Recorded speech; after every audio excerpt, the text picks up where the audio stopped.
این است که پیامبر صلی الله علیه و سلم حدیث در ترمذی هست، در ابو داوود است، ببخشید در ترمذی گفته پیشتر دیده بودم، در ابو داوود است میگویند با اسناد صحیح که پیامبر میگویند هر کسی که میگویند شتر دارد و با آن شتر کسی دیگری را سوار نمی کند یا گفتیم آن را استفاده نمی کند، آن شتر را شیطان یا گفتیم همون جن استفاده می کند.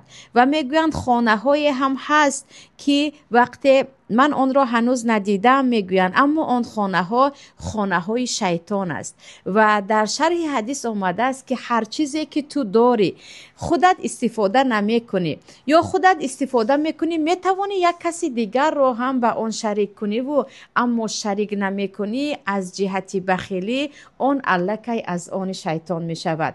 و برای این چی خانه های باشد که کهنه در جای ایستادند و به کسی نمی دهید که در آنجا زندگی کند و استفاده کند و خود هم زندگی نمی کنید. ماشینی که در یک جا پر از چنگ و غبار است یا در عقب جای هست و کسی را سوار نمی کنید. لباس هایی که در صندوق و در جیوان ها به نیت روز فردا جمع کرده ماندید و فردا می آید یا نه این را الله می داند، همش در استفاده شیطان می شود.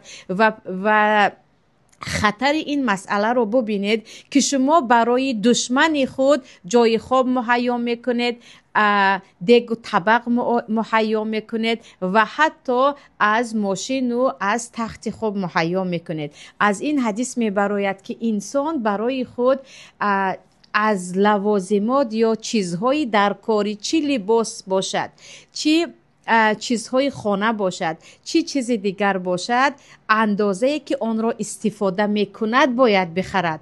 از آن زیادش چی می شود؟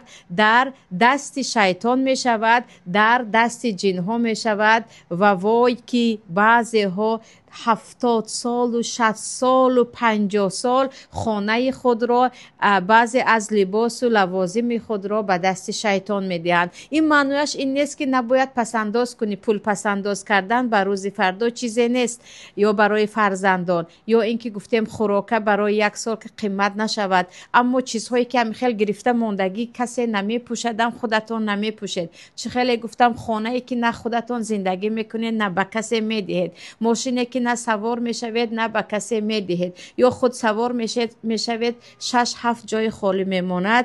پیامبر صلی الله علیه و سلم چی گفتند؟ آن از شیطان است، آن را شیطان استفاده میکند که به این مسئله باید جدی فکر کرد.